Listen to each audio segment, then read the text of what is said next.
Pixar has got some good movies, great even. Some are even considered masterpieces. But in recent times, some if not most Pixar's recent movies, specifically in the 2020s, are considered to be not as good as Pixar of old. So that's what I'm going to look into today. Pixar movies of the 2020s so far, from Onward all the way to Inside Out 2. I'm going to give a brief summary of the movies as well as my thoughts on them, including my likes and dislikes, and obvious spoilers for each movie except Inside Out 2. I'll keep it spoiler free for that movie, except maybe talk about a few points here and there. But without further ado, let's get started.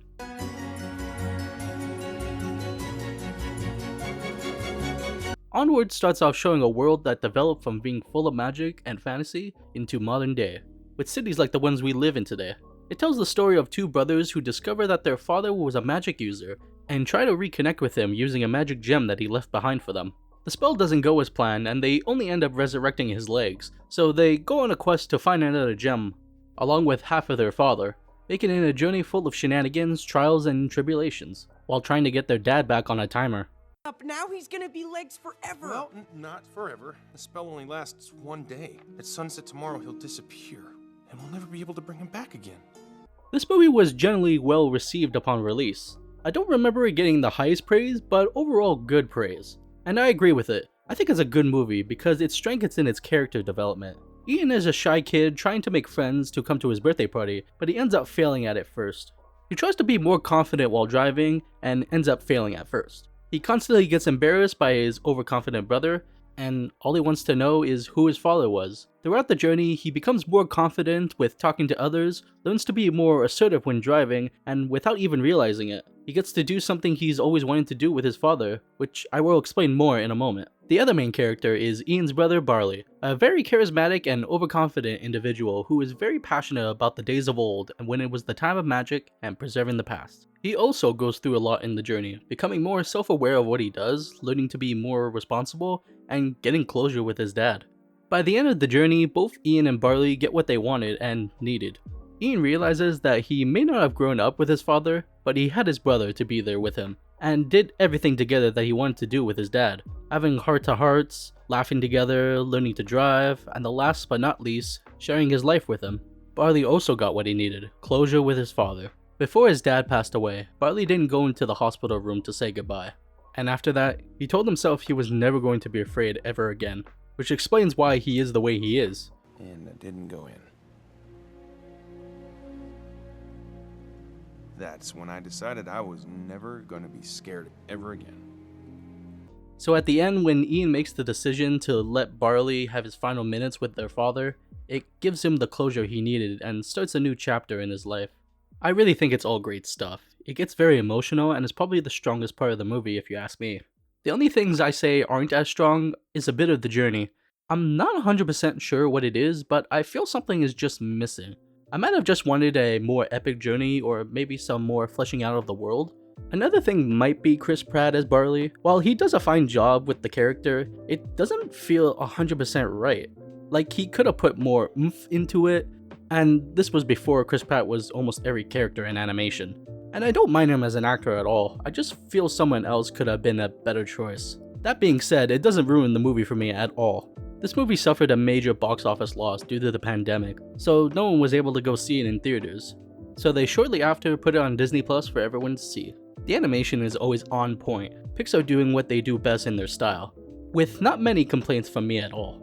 Although some of the designs could have been a little bit more unique. All in all, this is a very good movie that I watch from time to time, and after each watch, I remember why I like it. It's not Pixar's best, but it's a good one.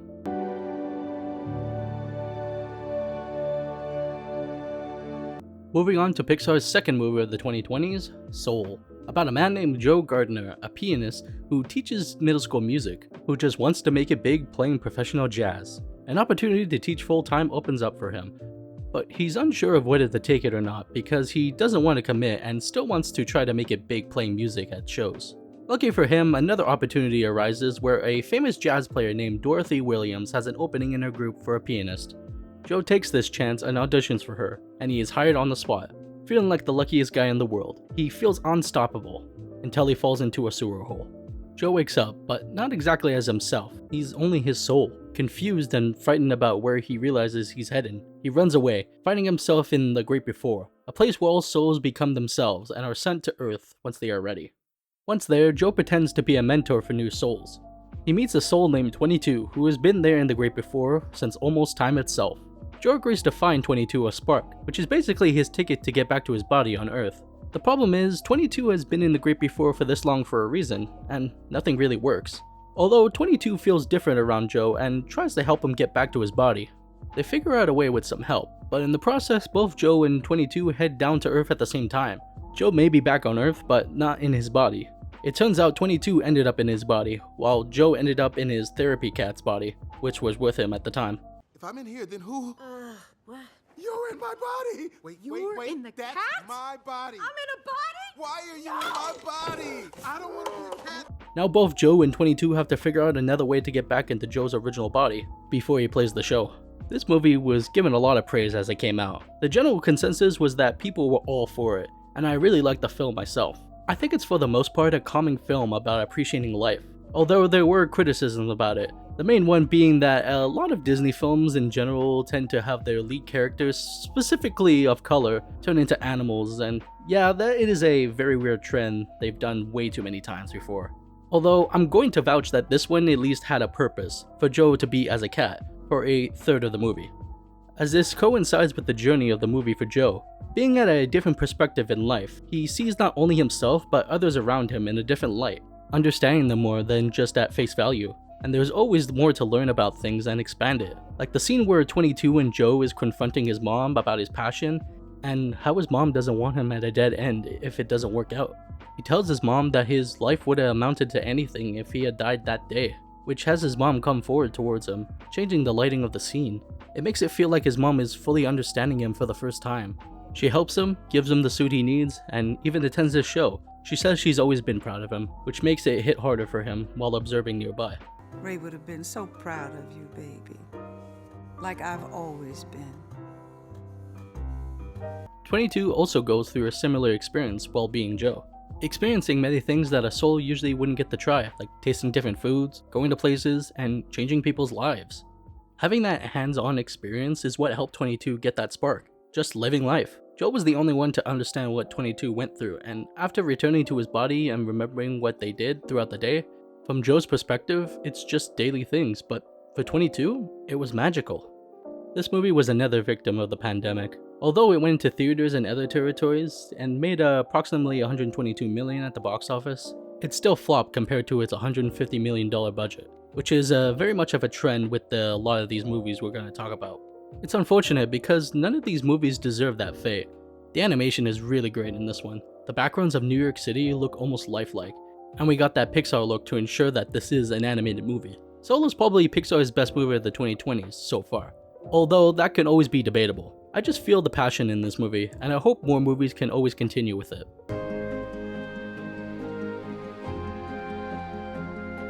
Continuing with the trend of Pixar movies heading to Disney Plus right away is Luca. About, of course, a boy named Luca who's a sea monster, who's never wanted more out of life. Until one day he meets another sea monster named Alberto, living alone in an abandoned lighthouse on land. He convinces Luca to come to the surface with him and spend all their time together, and one day want to buy a Vespa and travel the world together.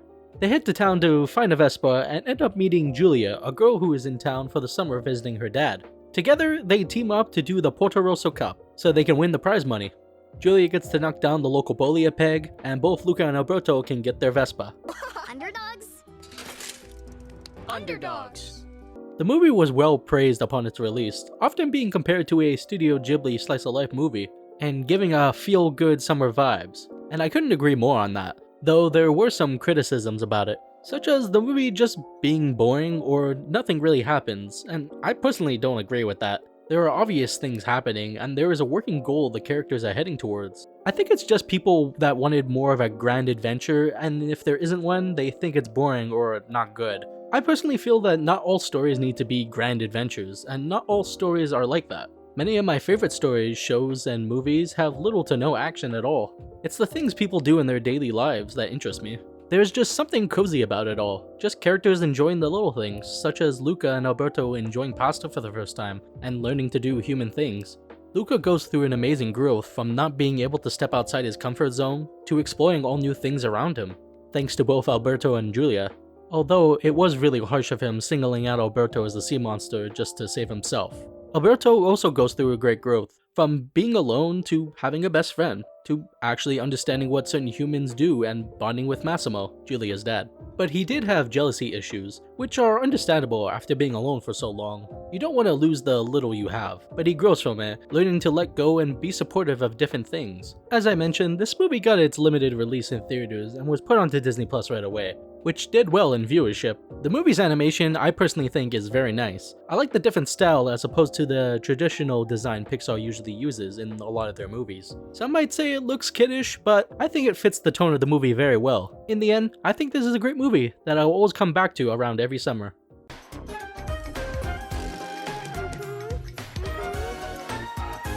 Next up we have Turning Red, about a teen named Maylin Lee living in the city of Toronto with her family and friends. Until one day, May finds out that the temple dedicated to their ancestors and their stories is all true. She wakes up one day as a red panda, confused and rightfully frightened, unsure what to do.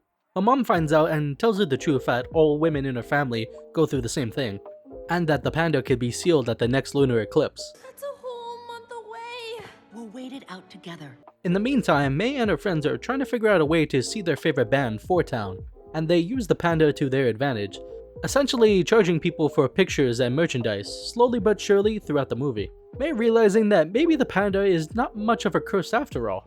The movie did overall get good reviews from critics, but it also had its controversy, many not liking its depiction of puberty.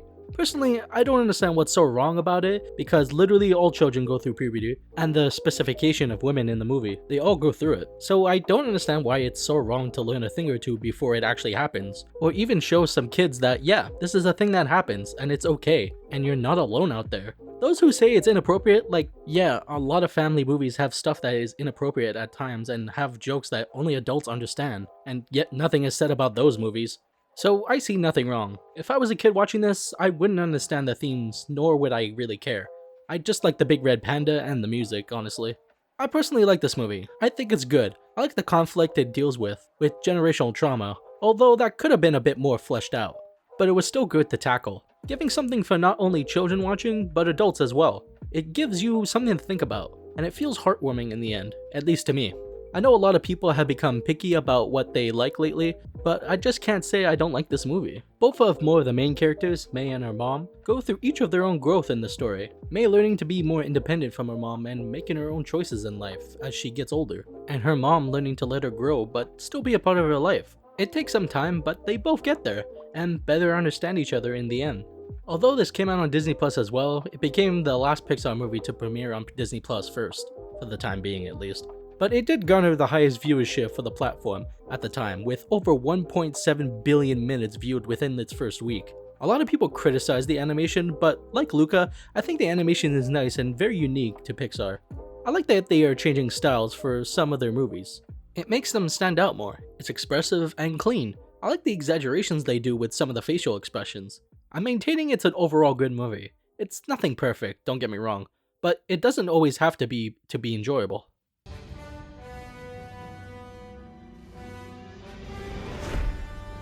Our first returning film to theaters is quite the disappointment, I'd say, in more ways than one. Lightyear tells the origin story of Buzz Lightyear, the person, as he and his crew of people of Star Command investigate signs of life on different planets. They land on a planet and Buzz and his best friend Alicia, alongside a new rookie, explore the surface. They wind up retreating back to the ship due to a hostile plant life. Buzz attempts to get the ship off the planet but ends up crashing the ship and are now unable to head into hyperspace. They set up camp for the time being as Buzz volunteers to be a test pilot to test the crystal fuel they've been developing to get off the planet. Buzz's first attempt doesn't go as planned and is unsuccessful. He learns that his 4 minutes he took were actually 4 years for the rest of Star Command, and each time he tries a new combination, another 4 years go by. Slowly but surely, we see his best friend and everyone else get older, as Buzz stays the same. Eventually, Alicia passes, and the new commander takes over and shuts down the program. Buzz doesn't take this well and takes his assigned therapy cat with him and sets off on one last attempt to show them that they can get this task done.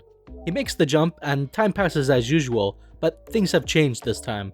An unidentified ship is attacking Star Command and he seems to be alone with his cat Socks, until he meets some members of the Defense Force, Izzy, Alicia's granddaughter, Mo, and Darby, who are out on some training. Now Buzz and the new team need to figure out a plan to take out the alien threat on Star Command. Okay, so I know a lot of people don't like this movie, and I'm probably going to get heat for this, but I don't think it's that bad. That being said, it's still one of the worst Pixar movies, especially of this time. And there are a lot of choices in this movie that are questionable and could have played out differently. First, I'm going to say the things that I like about the movie. Mainly the beginning, the first 30 minutes. I like the montage they do showing Buzz as he keeps trying to right his wrong, and everything and everyone he knows is slowly but surely getting older as he stays the same. He's just so determined to fix things he doesn't even realize that a full life is right in front of him. And it doesn't really hit him until Alicia is gone. Over 62 years gone, in a flash for him. And after all of that, after he takes his last jump, that's when things start to go downhill. Other things in the movie that I like are the cat Socks, who's just a great comedy relief on top of being an actual very important character to the characters and plot. Hey, you're not authorized to be in this area. Whoa, didn't know you could do that. Wait a minute, was that for me? In case I got out of line? I bought you 5 minutes. I like Izzy's character as well. I like the development she goes through, how she ends up conquering her fear of open space, and how she's looked up to her grandma and wanted to be a space ranger like her. There is also a bunch of smaller things that happen in the film, like the sandwich scene of Buzz seeing a reverse sandwich and that's what they're used to eating, with the meat on the outside and not the bread. I think it's a fun world building kind of scene. I just wish there was more of it. Outside the characters we know, we don't get to see much of the world that they developed over the past 60 years. I also don't fully like the whole gang of characters we get to meet. I feel like at least one of them could have been cut because they don't really add a whole lot for the most part. Because besides Izzy, the rest of them seem pretty one note. And of course, everyone's least favorite part of the movie is the villain, Zurg. Or as we know it now as Buzz himself. It's something that I feel could have worked if more hinted and developed, but they didn't really do that. It's just something that happened in another timeline. I get that what they were trying to go for, to show Buzz that this could be his future if he becomes too obsessed with his mission. And again, that could have worked, but it really just doesn't here, and it's a real shame. They tried to go for complex, but it just fell flat. I felt they should have just gone with a plain villain being evil for the sake of it. It would have probably played out for the movie a lot better, but I understand if they thought that wasn't a good route. Even if it didn't work, it would have still been better than what they went with. Oh, also, I really don't like right at the beginning of the movie where they show the text saying that Andy watched this specific movie and it's his favorite movie. And I don't know why, but it kind of leaves me with a sour taste in my mouth. I guess I can believe a kid can love this movie. I liked a lot of movies and shows that I don't consider to be good now. But I just think if it wasn't there, the movie would have probably been more acceptable, especially among fans. So as I mentioned, this was the first Pixar movie since 2020 that was put into theaters, probably thinking that because it's part of an established IP, they thought it would make the big bucks. But sadly it didn't pan out that way, only making $226 million on a $200 million budget, which doesn't account for the advertising and other things, garnering a loss of $106 million, which ended up letting go a lot of Pixar employees, including the director of this movie. It's very unfortunate because some of those people were Pixar veterans. This movie could have been really great, but they really dropped the ball on it and focused on making a space epic and forgot where the original character came from in the first place. I hope Pixar is able to bounce back with things. Now here's a movie that not many had high expectations for, but exceeded them for many. Elemental is the story about an immigrant family traveling to the big city of Element City. They struggle to find a place at first, but soon find their forever home, as they take care of their newborn daughter, Ember. Years go by and the family owns and develops a shop over time, with Ember soon ready to take over.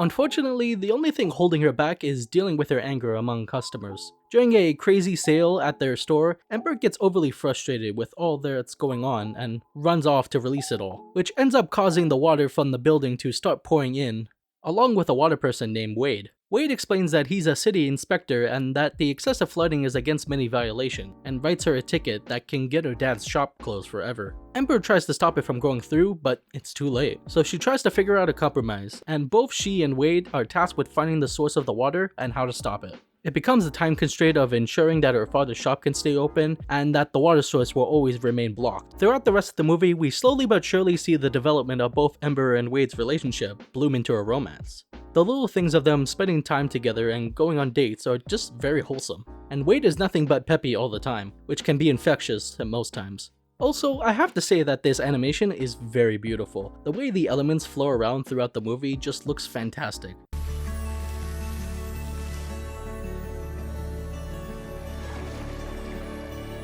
People tend to be mixed on this movie, but I personally like it. I think it's a good movie, and it tells a good story with what it has. Upon the first trailer, many compared it to Zootopia because of its mix of different kinds of people in a large city, with lingering problems around. But I can see it as something of its own. I do get the comparison though. Another criticism was that the movie was just boring or not memorable enough and too generic for Pixar. And I don't know all about that. I think it's pretty memorable on its own, and I find it the farthest thing from boring. It's possible some movies are just not for certain people, and that's okay. And many others were able to find enjoyment where some couldn't. It could have been a lot better for sure, but it could have been immensely worse as well.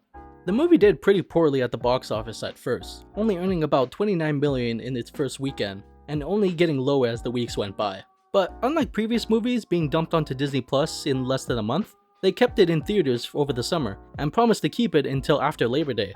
Because of that, they were able to garner almost $500 million, actually getting profit, mainly being successful in overseas areas like South Korea, where the director Peter Sohn's heritage is from. So it got its audience in the end, and I do hope that this shows Pixar and Disney that there's always a market for these movies, and they just need time to flourish. Overall, it's a good movie that I definitely watch again from time to time. If you haven't seen this movie, I'd say check it out. It's a good, wholesome time. And the last Pixar movie of the 2020s for the time being is Inside Out 2.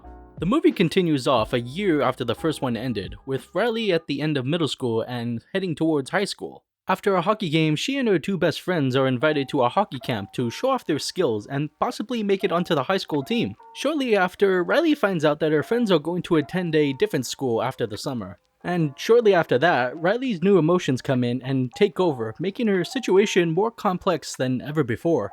Now, after just seeing this movie, I think it's very great. Might even be willing to say it's a worthy successor to the first. It hits the emotional moments when it needs to. I will agree with many that the first might just slightly be better in some ways, but the serious tones as well as the emotion in the sequel can still hit very hard. From what I'm seeing so far, this movie is doing well at the box office, which I think is both good and kind of a bad thing. What I mean is, I'm glad it's doing well, considering in the past few years that Pixar's movies haven't been making the big bucks. But because this movie is doing well, it makes me think that both Disney and Pixar think that all the people want is sequels, and that can't be anything further from the truth. Don't get me wrong, I love a good sequel, especially when it surpasses my expectations. But if it gets in the way of making creative new ideas, I can't be all for it. Pixar's next movie, Elio, will come out next year, and I hope it does very well, to show that new IPs can still make it big and creativity has no bounds. If we want more original ideas, we gotta be there to support it. So in the end, while not the golden age of Pixar, I can't say it's terrible either. Every company, even Disney and Pixar, have their ups and downs. Some may turn their back and move on, but I think given the chance, something new and great will always flourish.